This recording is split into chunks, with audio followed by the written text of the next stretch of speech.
नमस्कार, स्वागत है आपका इस कार्यक्रम में। जंगल की कहानी तो आप जानते ही हैं, किस तरह से बाघ से, टाइगर से हिरन छुपता फिरता है कि कब उसका नंबर आएगा। भारतीय राजनीति में इन दिनों उसी जंगल की कहानी दोहराई जा रही है, यानी कि अगला नंबर किसका है? टीएमसी में टूट के बाद अब बारी है शिवसेना यानी कि उद्धव ठाकरे की पार्टी में टूट का। शिवसेना के जो सांसद हैं संजय राउत, अनिल देसाई, इन सब ने स्पीकर से मिलकर ये दरख्वास्त की है कि उनकी पार्टी का कोई भी ब्रेकवे रेबल ग्रुप अगर अलग से मान्यता के लिए उनके पास आता है, तो पहले उनका पक्ष सुना जाना चाहिए। और उसके बाद संजय राउत ने एक बाकायदा प्रेस कॉन्फ्रेंस की और जिसमें कि जिन सांसदों के बारे में कहा जा रहा है कि ये शिंदे की सेना में शरीक हो सकते हैं, उनके ऊपर उन्होंने आरोप लगाए, भड़ास निकाली। ये भी कहा कि 50 करोड़ तक बात चली गई है, 50 करोड़ में सांसद बिकने को तैयार हैं। और किस तरह से एक सांसद जिनके पिता का मर्डर ट्रायल चल रहा है, कोर्ट से उस पे सुनवाई होनी है, वर्डिक्ट आना है, वो भी कहीं न कहीं उस बिकने वाले सांसदों में शामिल हैं। ये भी कहा जा रहा है कि अगर शिवसेना में टूट हो गई, तो अगला नंबर क्या शरद पवार की जो पार्टी है उसमें आएगा, क्योंकि उसके भी 8 सांसद हैं। और उसके बाद क्या समाजवादी पार्टी में भी टूट होगी, क्योंकि यूपी का चुनाव होने वाला है। लेकिन ये सब जो तैयारियां हो रही है, वो मानसून सत्र में डिलिमिटेशन का जो बिल है, जिसमें कि सरकार को 2/3 बहुमत चाहिए उस बिल को पारित कराने के लिए, उसके लिए ये सारा स्वयंवर रचा जा रहा है।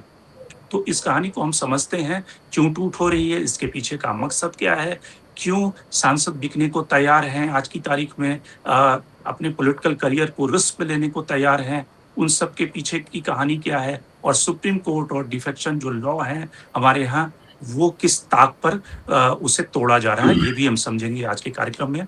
हमारे साथ इस कार्यक्रम में 4 मेहमान जुड़ रहे हैं। सुनीता आर्यन जो सीनियर जर्नलिस्ट है, हिंदुस्तान टाइम्स की फॉर्मर रेजिडेंट एडिटर रही हैं। शेखर अय्यर जो सीनियर जर्नलिस्ट हैं हमारे साथ जुड़ रहे हैं। इसके अलावा सुनील शुक्ला साहब जुड़ रहे हैं, सीनियर जर्नलिस्ट, और संजय कुमार सीनियर जर्नलिस्ट हमारे साथ दिल्ली से जुड़ रहे हैं। सबसे पहले शुरुआत करते हैं, तो ये जो शिवसेना में टूट की बात सामने आ रही है, उसके पीछे का पॉलिटिकल मोटिव हमें समझ में आ रहा है। लेकिन क्या हमारे सांसद जो हैं, फिर उनको लगता है कि पैसा सब कुछ है, इसलिए पैसे को ईडी से केस में बचने के लिए उसको प्राथमिकता दी जानी चाहिए? देखिए, इसमें ना मुझे ऐसे लगता है कि कई इश्यूज होते हैं। पिछली बारी भी वो ही वाज कॉट अनअवेयर्स और उन्होंने कोई भी ध्यान नहीं रखा। उनको पता होना चाहिए था कि उनके एमपी जा सकते हैं। सेकंड, पैसे की बात है नहीं है, एक वो तो एक हमारे पास कोई एविडेंस नहीं होता है, बट ये मान के हम चलते हैं कि एलोरमेंट्स होते हैं या प्रोटेक्शन होता है। दूसरी बात यह है कि लोगों को अपना फ्यूचर आगे क्या दिखाई दे रहा है, क्या उनको फ्यूचर शिवसेना में दिखाई देता है, क्या उनको लगता है कि अभी देखिए आज की पॉलिटिक्स में आइडियोलॉजी की कोई बात नहीं कर रहा है। There is no ideology.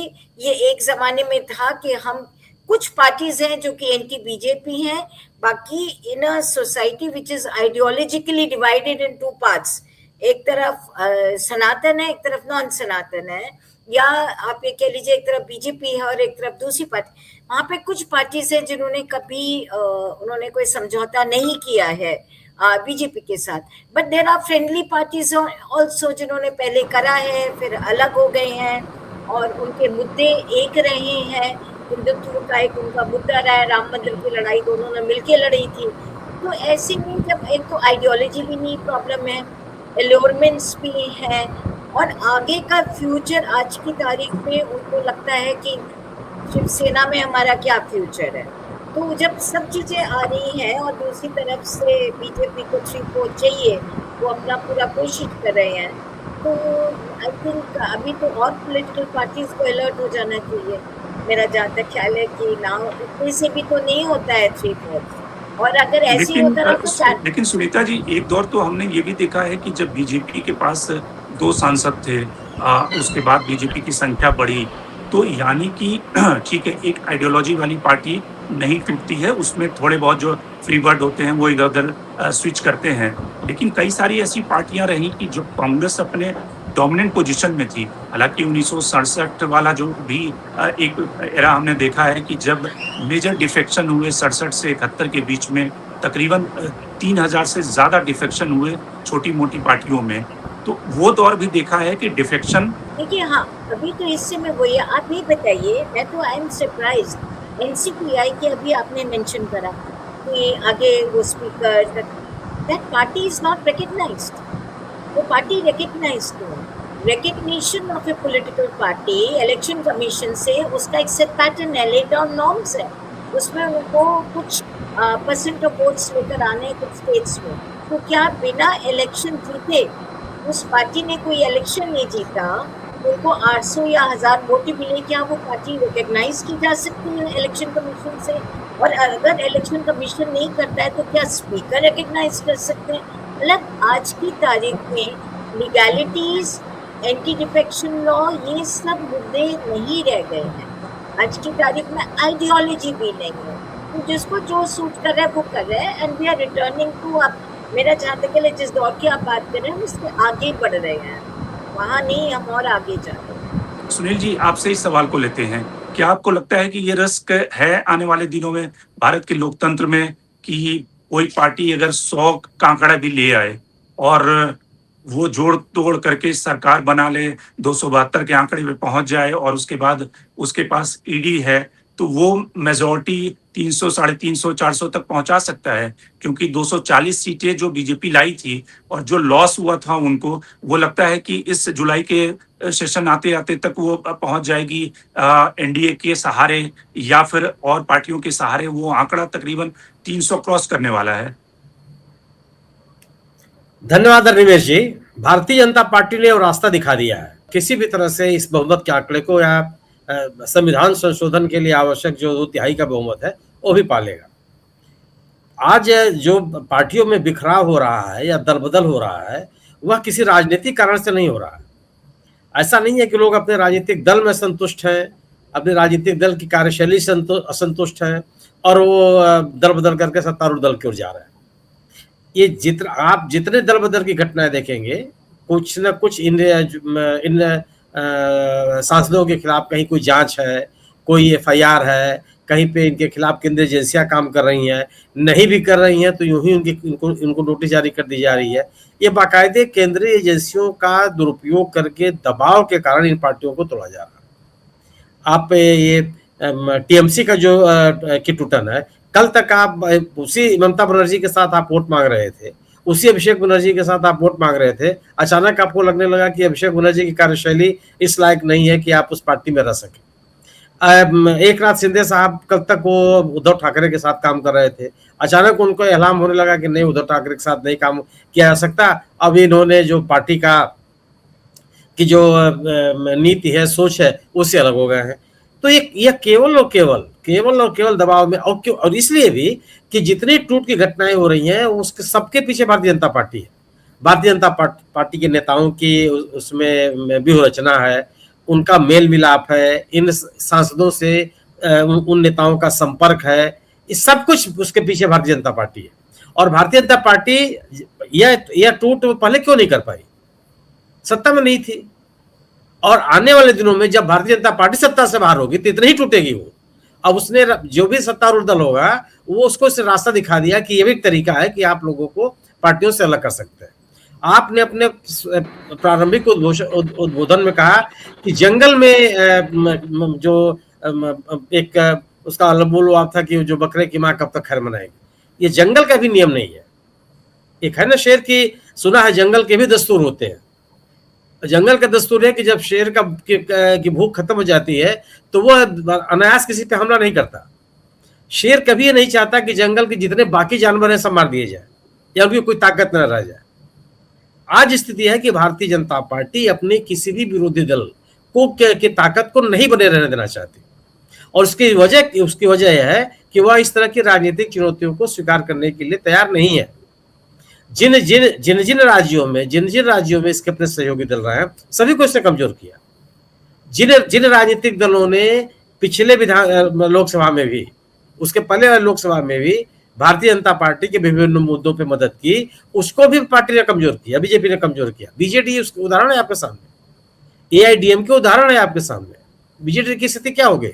24 साल तक सत्ता में रही है नवीन पटनायक लगातार, 24 सत्ता से हटते ही उनके पार्टी में एकदम तूफान मचा हुआ है। उस समय भी लोगों ने नहीं इस्तीफा दिया था बीजेडी में, अगर आप उसका इतिहास देख लीजिए। जब जब नवीन पटनायक ने मंत्रियों को बर्खास्त किया, उनसे इस्तीफा नहीं मांगा। आप अभी मंत्री के रूप में आप सो रहे हैं, अगली सुबह बर्खास्त मंत्री के रूप में अपने पाए जाते थे लोग। तब भी कभी किसी ने उनके खिलाफ विद्रोह करने की स्थिति नहीं आई कि इस्तीफा दे कहीं चले जाए। आज उनके जो पार्लियामेंट्री पार्टी के नेता हैं वो इस्तीफा देते हैं। राज्यसभा के कई सांसदों ने इस्तीफा दे दिया, और अब ये भी स्थिति नहीं है कि उनको 2/3 सदस्यों की संख्या चाहिए। वो तो राज्यसभा का उदाहरण आप देख रहे हैं, टीएमसी के 3 सांसद इस्तीफा दे चुके। आप मध्य प्रदेश में कांग्रेस पार्टी को देख लीजिए, सरकार बना लिया था कमलनाथ ने, 22 विधायकों ने इस्तीफा दे दिया, विधानसभा से इस्तीफा दे दिया। तो अब आपके सदस्य संख्या बनी रहे। तो ये जो बाकायदे तंत्र का उपयोग करके राजनीतिक दलों को तोड़ने की कोशिश है, उसके पीछे कोई सिद्धांत नहीं है। और जो लोग पार्टी छोड़ करके जा रहे हैं, उनके वो भी किसी सिद्धांत के कारण, किसी राजनीतिक मजबूरियों के कारण नहीं जा रहे हैं, वो सरकार के दबाव में जा रहे हैं। अब यह चिंता नहीं है कि आगे वाले भविष्य क्या हो। आज तो सवाल यह है कि अब कम से कम जिंदा रहे, जीवित रहे, जेल जाने की नौबत ना हो, केवल केंद्रीय एजेंसियों के घेरे में न रहे, इससे बचने की कोशिश है। बिल्कुल संजय, एक जो सांसद जिनका की नाम आया, जो कि बाद में आए और संजय राउत की प्रेस कॉन्फ्रेंस में, और उनकी आंखों में आंसू थे, जिनके पिता ने ये क्लेम किया कि भाई उनके ऊपर भी दबाव था और उन्हें भी पैसे ऑफर किए गए। तो ऐसे भी सांसद हैं कि जो अपनी जिन भी मजबूरियों के कारण, या फिर उनकी इलेक्टोरल अर्थमेटिक कहें, या जिन भी वजहों से वो टूट कर नहीं जा रहे हैं, जो नासिक के सांसद की बात हो रही है। तो आपको लगता है कि आज की तारीख में जो ये मॉडल एस्टैब्लिश हुआ है, टेम्पलेट एस्टैब्लिश हुआ है, हालांकि ये टेम्पलेट पहले भी था, इंदिरा गांधी ने इस टेम्पलेट का बखूबी इस्तेमाल किया, लेकिन बाद के दौर में इस पैमाने पर, इस स्केल पे नहीं था। जिसको कहते हैं ना, पिक्चर का स्केल होता है, तो वैसे ही वो स्केल नहीं था। टीएमसी ने, जब टीएमसी की सरकार थी, उन्होंने कांग्रेस के एमएलए को अपनी पार्टी में मर्ज करा लिया। इस तरह के तमाम उदाहरण हमने देखे हैं। लेकिन ये कहना कि अच्छा वो गलत था तो दूसरा गलत भी, उसको भी हम जायज ठहराएं, ये सही नहीं होगा। आप कैसे देख रहे हैं? मैं ये ऐसे देखता हूं कि ये भारतीय जनता पार्टी उपद्रवी हो गई है, बेलगाम।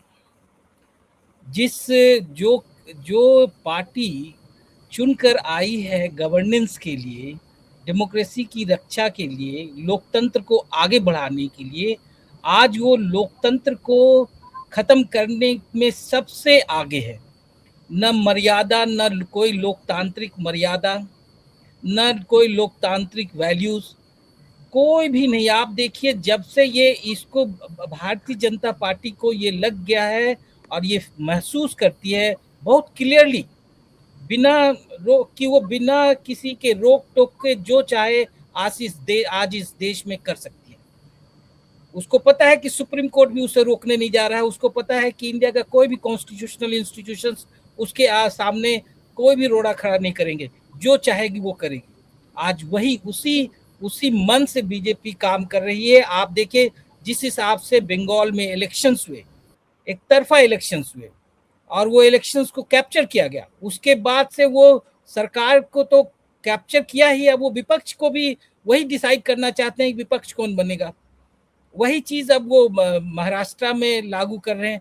आप बताइए, जब लोकतंत्र में चुनी हुई सरकार सारे वैल्यूज, सारे जो कहते हैं कि लोकतांत्रिक पैमाना को तोड़ने के लिए तैयार है, सारे बेईमानियों करने के लिए तैयार है, तो उस समाज में, उस देश में क्यों कोई इंस्टीट्यूशंस, क्यों कोई संस्था वो कोई मूल्य को फॉलो करेगी? क्यों वो ईमानदारी से काम करेगी? जब वो देख रही है कि ऐसे बेईमान लोग, ऐसे लोग जो कुछ भी करके निकल रहे हैं, तो हम क्यों ईमानदार रहे? तो इसीलिए आपको आज मिलिट्री हेलीकॉप्टर से इलेक्शन, ये एग्जामिनेशन पेपर्स भेजने पड़ रहे हैं। आप में यही हिम्मत नहीं है कि किसी को आप कन्विक्ट कर सके जो इसमें इन्वॉल्व है पेपर्स लीक में। तो आपने एक सिस्टम बना दिया। देखिए, ये कहकर हम नहीं बीजेपी को डिफेंड कर सकते अभी कि इंदिरा गांधी ने ये किया। परिस्थिति उस समय दूसरी थी। इंदिरा गांधी ने तो ये इमरजेंसी लगा के उसको हटाया और इलेक्शंस भी करवाए और हारे भी, फिर दोबारा उसी लोकतांत्रिक प्रोसेस से वापस भी आई। जी, आज लेकिन ये वापस सरकार आई, लेकिन वो उन्होंने भी तो डिफेक्शन कराए, इतनी सारे डिफेक्शन कराए। डिफेक्शंस आप देखिए इस स्केल पे इस ढंग से ओपनली आप बताए स्केल का इंदिरा अंतर हो गांधी सकता है, लेकिन इंदिरा गांधी का रजीम भी अगर सुभाष कश्यप की किताब पढ़ें, जिसमें से 67 से 71 के बीच में 3000 डिफेक्शन हुए इंदिरा गांधी के कार्यकाल के दौरान।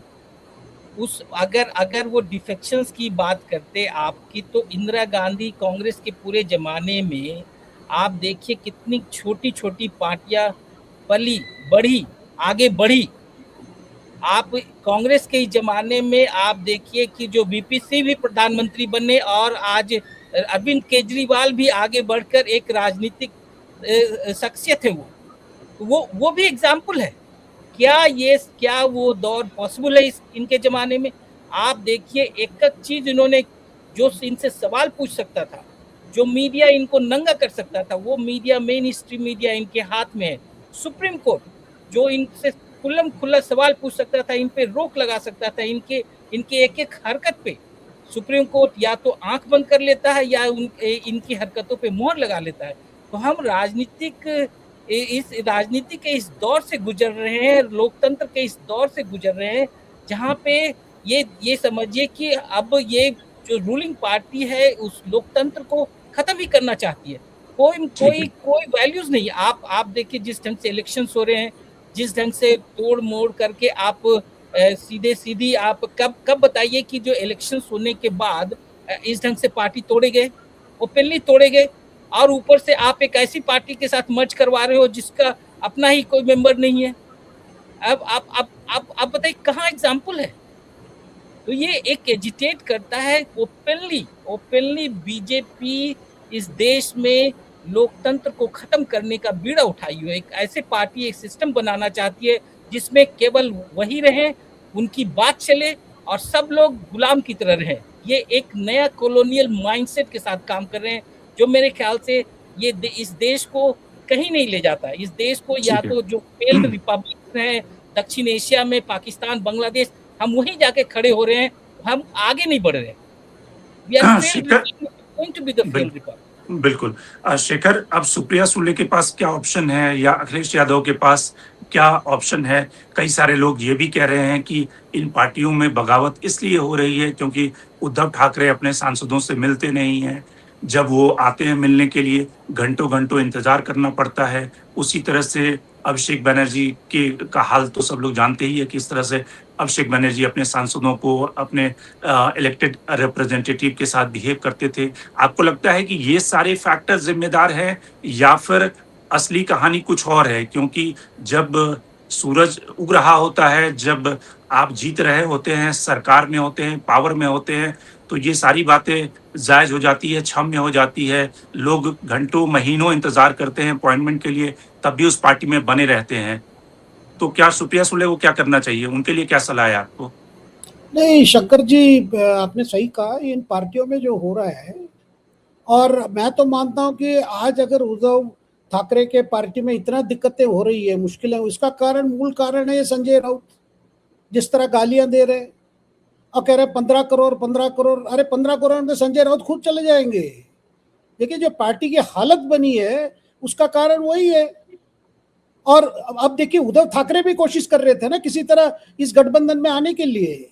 देखिए क्या है, आज के तारीख में महाराष्ट्र में कोई भी पार्टी, शरद पवार के एनसीपी हो, अजीत पवार के एनसीपी हो, उद्धव ठाकरे के शिवसेना हो या एकनाथ शिंदे, कोई भी ऑपोजिशन पॉलिटिक्स करना नहीं चाहते हैं। ऑपोजिशन पॉलिटिक्स का मतलब लंबा संग्राम, संघर्ष, प्रदर्शन, ये सब करने के लिए ना इन एनर्जी किसी में है। उसका यही कारण है भाई किसी तरह सत्ता में ज्वाइन करना है।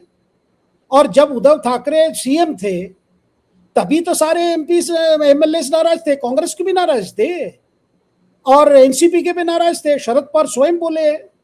अब शरद पवार देखिए, उन्होंने जो प्रस्ताव दिया था कांग्रेस को, वो हो गया 2 से 3 साल हो गया कि भाई मर्जर की प्रपोजल था। अब वो मर्जर प्रपोजल, अब राहुल जी अभी बात कर रहे हैं भाई सब लोगों को कांग्रेस में अंदर आना है। और इतनी नैतिकता की हम बात कर रहे हैं, 2 बातें ले लेना चाहिए। 2019 में शिवसेना ने उद्धव ठाकरे के नेतृत्व में मोदी जी के नाम पे वोट लिए, चुनाव के बाद पूरा उधर चले गए। और वही बात आज तमिलनाडु में हुई है। राहुल गांधी जी और डीएमके ने इकट्ठे चुनाव लड़े, 5 सीटें मतलब लड़के लिए, 5 सीटें जीते भी। चुनाव के बाद जो एंटी विजय के वोट पे जीत के वहां गए हैं। क्या नैतिकता की हम इतना अगर आलोचना करेंगे तो वहां क्या नैतिकता है? कांग्रेस करे ठीक है, बाकी लोग करने से गलत है, डेमोक्रेसी खतरे में है। देखिए, इस तरह डिस्कशन करके हम कहीं आगे नहीं बढ़ेंगे। जो मर्जी जितना गाली है सत्ताधारी पार्टी को देते जाइए। अब जब कांग्रेस की बात आती है तो हम बीजेपी के बारे में बात करते हैं। इन पार्टियों में जो प्रॉब्लम्स है उसको क्या सॉल्व कर रहे हैं बताइए आप। ममता की पार्टी क्यों छोड़ के आ रहे हैं? 2 कारण से आ रहे हैं। एक कारण है कि और ममता और अभिषेक फ्यूचर नहीं है। नंबर 2, जिस तरह अभिषेक बनर्जी ने डर से, गुंडागिरी से पार्टी को चलाया और पैसा इकट्ठा किया है, उसमें सारे एमपीज एमएलए फंसे। तीसरे ऐसे लोग हैं वो भी पैसे इकट्ठा किए। अब शुभेंदु अधिकारी सरकार कह रहे हैं भाई अब एफआईआर लगाएंगे सबके ऊपर, ये छोड़ के इसलिए आ रहे हैं भाई इससे बच जाए। अच्छा, बंगाल में जो हालत थी हम सब क्यों खामोश थे? अगर कोई पार्टी जो मर्जी चलाए अपने राज्य में और केवल उसका एक नैतिकता में बीजेपी को विरोध कर रहे तो वो पार्टी सबसे एकदम बढ़िया पार्टी है। देखिए, हम जर्नलिस्ट की भी गलती है। पश्चिम बंगाल को लेकर हमने कभी ये डिस्कस किया तोलबाजी क्या है, किस तरह की भ्रष्टाचार बंगाल में हो रहा था? और भ्रष्टाचार मतलब घूस किससे ले रहे थे? सामान्य लोगों से ले रहे थे। कोई बिजनेसमैन कॉन्ट्रैक्ट वाली चीज है, क्योंकि वही तो कोई प्रोजेक्ट ही नहीं है वहां पे। देखिए, ये सारी हकीकत है। जो भी आप दिल्ली में बैठकर डिस्कस कर लीजिए, कलकत्ते के रास्ते में गलियों में ये नहीं है। तृणमूल के प्रति कोई सिंपैथी नहीं है आज की तारीख में जमीन पर। और ये बात महाराष्ट्र में भी है। ये बात महाराष्ट्र में भी है। आज सुप्रिया सुले की बात कर रहे हैं। सुप्रिया सुले का प्रॉब्लम यही है कि वो अभी बीजेपी के साथ हाथ नहीं मिला सकते, लेकिन अगर शरद पवार को पूछेंगे वो तो चाहेंगे कि कर दे। बीच में ये भी कोशिश किए थे शरद पवार, भाई किसी तरह सुप्रिया सुले सेंट्रल एनडीए में आ जाए, कोई मंत्री बन जाए। और जब काम नहीं होता तो फिर सेकुलरिज्म की याद आती है।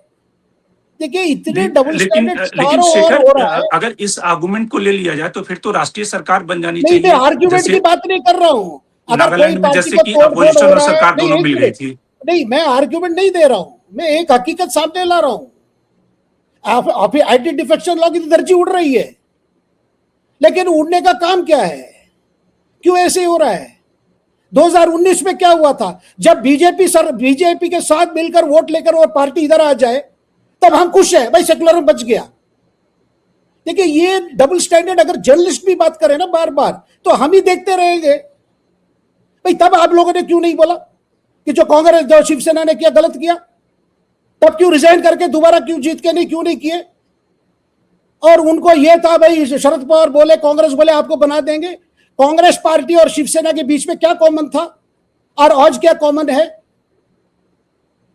देखिए, मैं ये सवाल कर रहा हूं, ये नहीं है कि बीजेपी कर रहे सही कर रही है, लेकिन इस आज अगर स्थिति ऐसी पहुंची है, ये जड़ में क्या हुआ? देखिए, ये नहीं हो सकता कि उस समय ठीक है इस समय ठीक नहीं है क्योंकि बीजेपी को कोई बेनिफिट हो रहा है। नहीं, इससे सबको नुकसान होगा, डेमोक्रेसी को नुकसान होगा, लेकिन उसका कारण, पूरे कारण हमें डिस्कस करना है। अगर ये नहीं करेंगे, जब भी बात कांग्रेस की आएगी हम बोले नहीं बीजेपी है वो है, ठीक है बोलते जाइए, जिंदगी भर बोलते जाइए ना गाली। और क्या है, कोई डिस्कशन ही करना है भाई, गाली दिए शुरू कीजिए, आधा घंटे में गाली देके खत्म। लेकिन हमारे दर्शक क्या सोचेंगे? भाई कोई पार्टी आपको एडवांटेज ले रहा है, आपकी हालत क्या है? संजय राउत आज क्या क्या गाली दे रहे थे और ये भी कह रहे थे चैनल को आप चलाइए। ये वो 50 करोड़ 15 करोड़ की बात कर रहे हैं। संजय राउत की क्या बैकग्राउंड है, उनके खिलाफ क्या क्या केसेस है? ये सेकुलरिज्म की ये बनेंगे? देखिए, आज संजय राउत की वजह से ही उद्धव ठाकरे इस हालत में पहुंचे। मैं इसका मतलब नहीं है कि जो बीजेपी कर रही ठीक है, एंटी डिफेक्शन लॉ को दर्जी उड़ा रही है वो ठीक है, नहीं, वो बिल्कुल गलत है। बिल्कुल, हम संजय राउत के ऊपर नहीं चर्चा कर रहे हैं, ना हम इस पे चर्चा कर रहे हैं, क्योंकि हर पार्टी जो चाहती है कि पावर शेयर करना, क्योंकि अगर वो पावर शेयर करेगी तभी वो पार्टी जो भी जनता के काम है, क्षेत्र का विकास है, वो करा सकेगी और उनका खुद का भी जिस एजेंडे के साथ वो पॉलिटिक्स में आए हैं। लेकिन अगर इस फार्मूले को मान लिया जाए तो उस फार्मूले के हिसाब से तो फिर तो राष्ट्रीय सरकार बन जानी चाहिए। हर एक आरजेडी क्यों विपक्ष में रहे, वो बीजेपी के साथ में अलाइन हो जाए। समाजवादी पार्टी क्यों विपक्ष में रहे, वो उसके लोग भी बीजेपी में मिल जाएं या एनडीए में शरीक हो जाए। तो फिर तो विपक्ष नाम की जो व्यवस्था है, संस्था है, उसका कोई मतलब नहीं रहा ना। कि आप, अगर आपके पास में 100-150 सांसद हैं, आप ईडी का इस्तेमाल करके 272, 350 के आंकड़े को पहुंचा लो। ये बीजेपी कर रही है, कांग्रेस कर रही है, सवाल उसका नहीं है। दोनों कर रहे हैं, दोनों गलत है। कांग्रेस ने जिस जमाने में किया, कांग्रेस की भी गलती थी। कांग्रेस ने सारे सिस्टम को बाईपास किया। आज बीजेपी आज आज कांग्रेस ने तमिलनाडु में किए शंकर जी। बिल्कुल बिल्कुल। और इसका मतलब क्या है कि आज कोई भी पार्टी, केवल कांग्रेस राहुल गांधी के नेतृत्व में केवल उसमें ऊर्जा है एक विपक्ष के भूमिका ये करने, बाकी किसी पार्टी का नहीं है। आज के तारीख में कोई नहीं चाहता विपक्ष पॉलिटिक्स। एक टाइम था विपक्ष पॉलिटिक्स करते ही आगे बढ़े लोग, पार्टियां बढ़ी है, नेता बने हैं। आज कोई पार्टी नहीं चाहिए, सबको सत्ता में भागीदारी चाहिए, बस यही हकीकत है। मैं तो कहूंगा इससे ये तो सबसे बड़ी डेंजर है। बिल्कुल, ये नया डेंजर है कि कोई विपक्ष की पॉलिटिक्स नहीं करना चाहता, सब सत्ता पक्ष की पॉलिटिक्स करना चाहते हैं। लेकिन अगर हम अर्थमेटिक पे आए कि अगर इस फिगर को हम मान भी, शेखर, कि ये सारे सांसद, जिसमें कि शिवसेना में टूट हो गई, एनसीपी में भी टूट हो जाएगी, तब भी जो 2/3 का आंकड़ा है 362 वो नहीं पहुंचता है। आपको लगता है कि फिर वैसी स्थिति में कुछ अनुपस्थिति होगी वोटिंग के समय में डिलिमिटेशन बिल को पारित करने के लिए? नहीं, सब भी आ जाए फिर भी 25 कम पड़ेगी।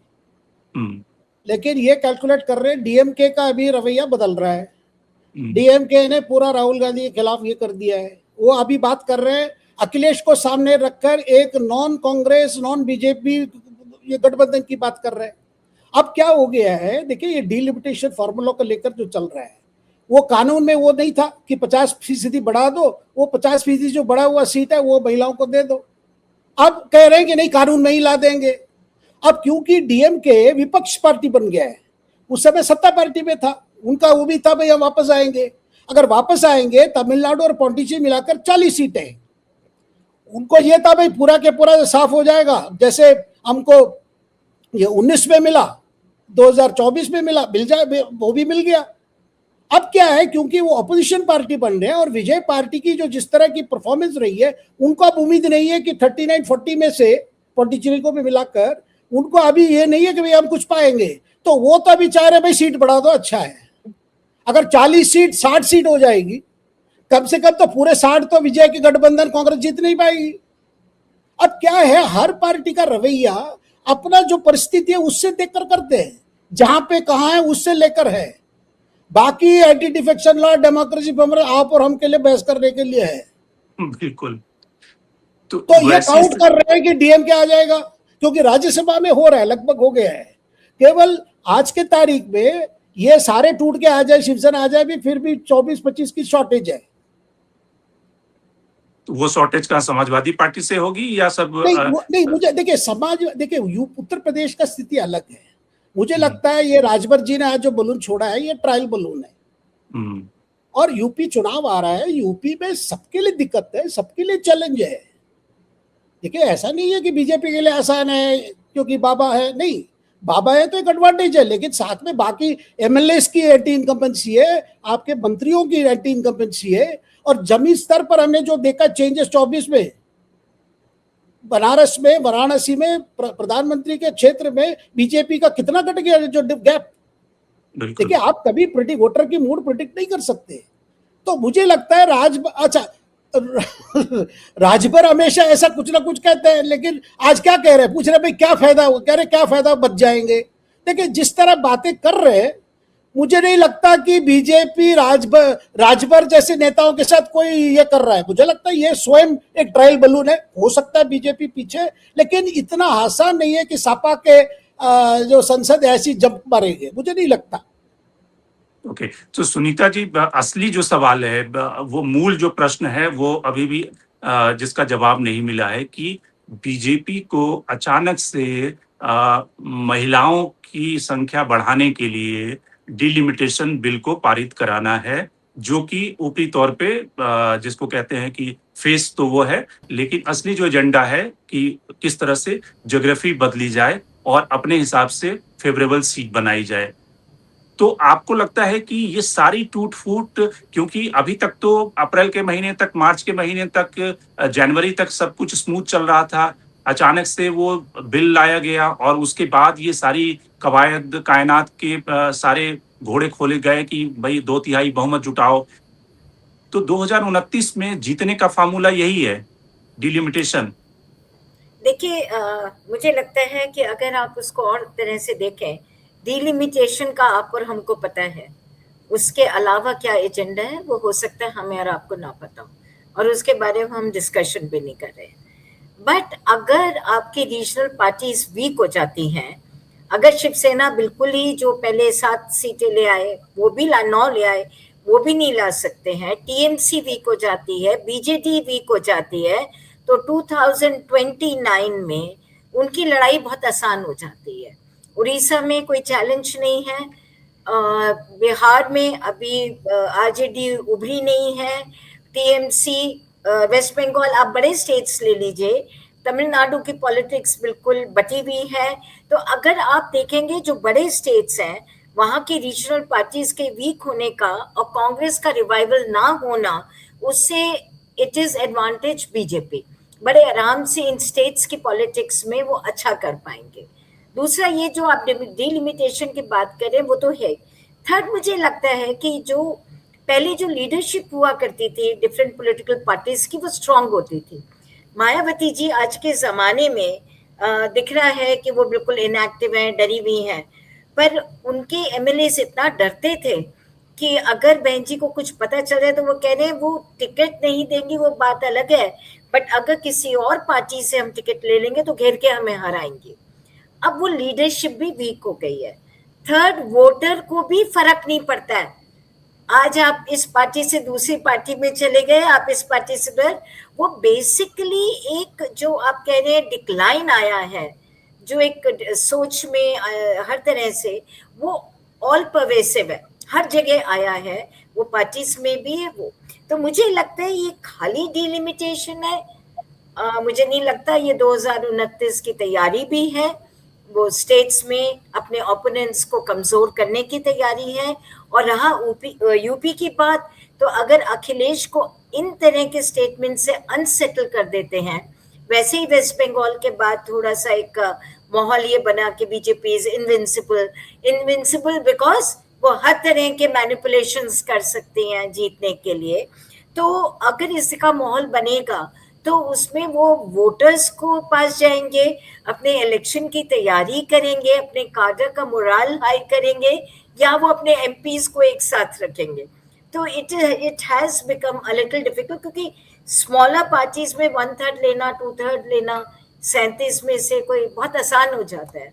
बड़ी पार्टी राहुल अभी जैसे ऑपोजिशन की वो राजनीति कर रहे हैं, बट मुझे नहीं लगता उनके सारे एमपी कर रहे हैं, पर वो एक बड़ी पार्टी है, उसमें से 30 का इकट्ठा होना, 40 का इकट्ठा होना वो थोड़ा मुश्किल है।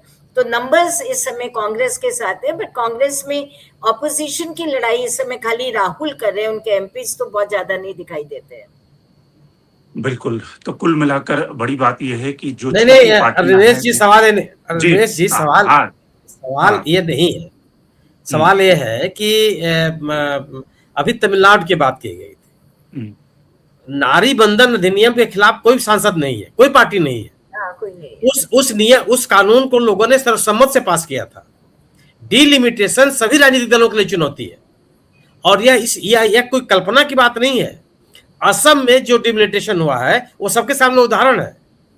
आप डिलिमिटेशन के लिए इतने उत्साहित क्यों है कि क्यों मुझे करना है? उसके पीछे शुद्ध रूप से 2029 का इलेक्शन है। और अगर आप बात कीजिए तमिलनाडु की बात आप कीजिए, तमिलनाडु में डीएमके ने कब कहा कि वो डिलिमिटेशन के साथ है? डीएमके ने कहा कि वह इंडिया दल समूह की बैठक में नहीं जाएगी, लेकिन जो राष्ट्रीय मुद्दे हैं उसमें वो इंडिया दल समूह के साथ है। उससे कभी लोगों ने बात नहीं की। जब चुनाव हो रहा था, जब तमिलनाडु का चुनाव हो रहा था, उस चुनाव में कौन कर रहा था कि विजय कितनी बड़ी ताकत है? उस समय तो डीएमके, एआईडीएमके और बीजेपी और कांग्रेस और डीएमके का गठबंधन एक बीजेपी एक फोर्स के रूप में चुनाव लड़ रहे थे, लेकिन दूसरा तीसरा चुनाव था, बहुत लोगों को उम्मीद नहीं लग रही थी। जब बीजेपी की सत्ता आ गई तो क्या कांग्रेस के पास से क्या क्या विकल्प था? या तो वह बीजेपी जो करना चाहती थी उस राज्य में वो होने देती, और या तो वह बीजेपी को समर्थन देकर सरकार बनवाती। बीजेपी क्या चाहते थे? वो तो जो उसने डीएमके के साथ किया वही राजनीति आगे भी बढ़ती है। वो तो विकल्प आपके पास क्या था कि या तो, और केवल कांग्रेस से साथ नहीं छोड़ा, कांग्रेस ने छोड़ा, वामपंथियों ने छोड़ा, और उन्होंने समर्थन दिया बीजेपी को कि आप सरकार बनाइए। बीजेपी की जो अपनी राजनीति है वो आप नहीं सफल होने देंगे। महाराष्ट्र में जो उद्धव ठाकरे अलग हुए थे तो क्या कांग्रेस ने क्या ईडी सीबीआई भेजा था? उद्धव ठाकरे का आरोप था विधानसभा चुनाव के बाद कि मुख्यमंत्री बनने के लिए बीजेपी ने हमको वादा किया था, वो मुख्यमंत्री नहीं बना रही है, वो गठबंधन से अलग हो गए। विवाद तो यहां था। क्या इसमें किसी की ताकत थी? क्या बीजेपी के कांग्रेस के पास ताकत थी कि एनसीपी के पास ताकत थी कि जो उद्धव ठाकरे को अपने साथ जोड़ लेते हो? उद्धव ठाकरे ने पार्टी छोड़ा और इन लोगों ने उनकी मदद कर दी। तो उद्धव ठाकरे का छोड़ना, उसमें कांग्रेस की कौन सी भूमिका थी? कांग्रेस के लोग टूट के नहीं गए थे, कांग्रेस के लोगों ने उद्धव ठाकरे की मदद की, और उद्धव ठाकरे ने अपने आप को कहा कि हम जो महाविकास अघाड़ी की राजनीति है हम उसके साथ हैं। अब प्रश्न यह है कि अगर आप पार्टियों का अलग होना, तो आने वाले दिनों में कांग्रेस दल बदल विधेयक कानून लेकर के आई। आप क्या कर रहे हैं कि दल बदल विधेयक, जो दल बदल कानून है उसकी ऐसी तैसी किए हुए हैं। अब सदस्यों की संख्या महत्वपूर्ण नहीं है कि 100 सदस्य कांग्रेस के पास है तो 30 लोगों का मिलना मुश्किल है। इस्तीफा लोग दे देंगे। बीजेपी कहते कोई बात नहीं, आप इस्तीफा दीजिए, आइए मेरे साथ। अब वो उसको 30 आदमी और 35 आदमी का इंतजार नहीं है, 25 आदमी भी आए, आप रिजाइन करके और मेरे पास आ जाइए, फिर बाई इलेक्शन होगा, हम देखेंगे। अब संख्या महत्वपूर्ण नहीं रह गई। लेकिन इस सीजन में बीजेपी दूसरा मॉडल इस्तेमाल कर रही है कि उनको रिजाइन नहीं करवा रही है क्योंकि चुनाव इतना रिस्की हो सकता है। इतना ही रमेश जी, केवल इतना ही नहीं, जो संसाधन है विपक्षी दलों के उसको सुखा दे रही है। वो चंदा नहीं मिलेगा आपको अपनी राजनीतिक गतिविधियां संचालित करने के लिए जगह नहीं मिलेगी, आपको पोस्टर छपवाने के लिए प्रिंटिंग प्रेस नहीं मिलेगा। जितने जो भी तरीके हो सकते हैं विपक्षी दलों को कमजोर करने की, बीजेपी और सभी हथकंडे अपना रही है। दल बदल न हो, राजनीतिक दल अपने अस्तित्व में बने रहे, इसके लिए बीजेपी ने कोई रास्ता छोड़ा है क्या? जो कंपैरिजन तमिलनाडु के सिचुएशन और महाराष्ट्र के सिचुएशन में, जब कांग्रेस और उद्धव ठाकरे साथ आए, और तमिलनाडु में जब विजय और कांग्रेस साथ आई और कांग्रेस के साथ दूसरी पार्टियां भी साथ आई, वो और अभी के सिचुएशन में तो कंप्लीटली वो कंपैरिजन ही नहीं है। वो गठबंधन अलग हुए, अपनी सुविधा के अनुसार अलग हुए, कोई तोड़ा नहीं, किसी पार्टी को तोड़ने की कोशिश नहीं हुई वहां पे। यहाँ पे क्या हो रहा है? यहाँ पे तो आप उन्होंने गठबंधन तोड़ा, न कि पार्टी तोड़ी। दोनों में अंतर ये है कि अलायंस, यही तो अलायंस अपने कन्वीनियंस के अनुसार अलायंस किया। ये राजनीति में जायज है और लेजिटिमेट भी है, इसमें कोई ये फोर्सफुल नहीं कोई था। अभी क्या हो रहा है कि आप अपने स्टेट मशीनरी का पूरा होम मिनिस्टर फोन करके सबको आप धमकाते हो, आप तोड़ते हो पार्टी को, तो ये चल रहा है।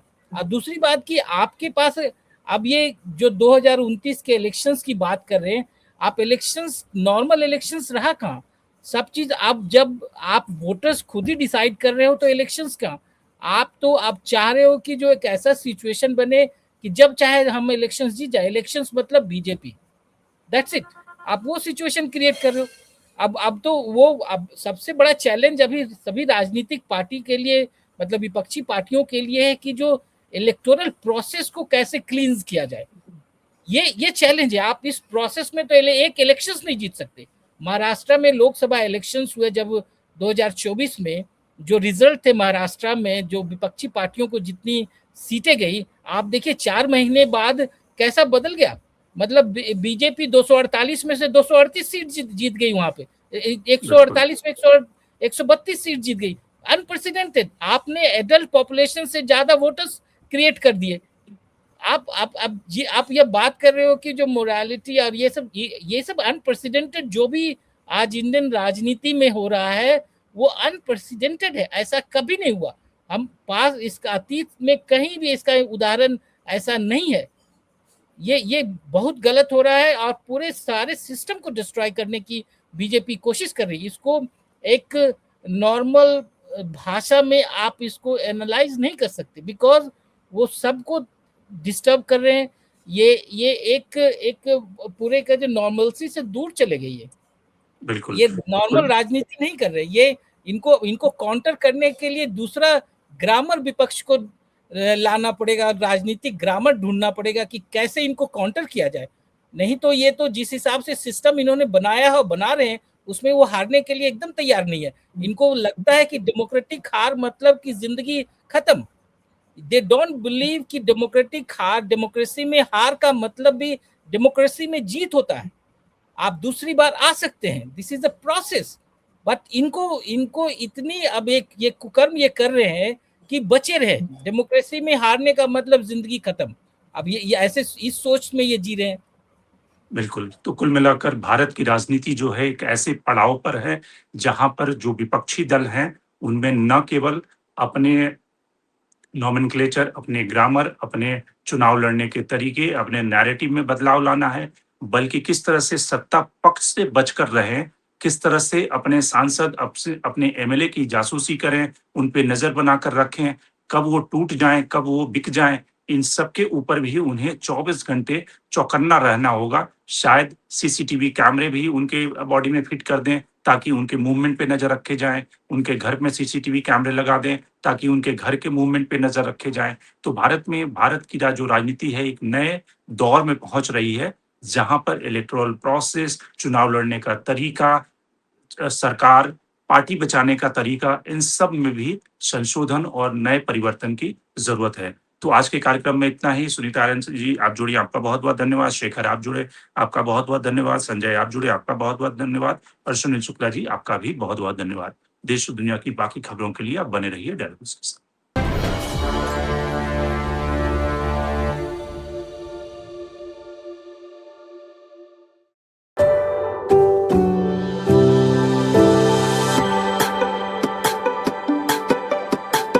Every book has a journey, and every author has an untold story. Behind every powerful book lies curiosity, courage, and countless conversations. Discover them all on Books and Banter, a Dialogus Digital original series.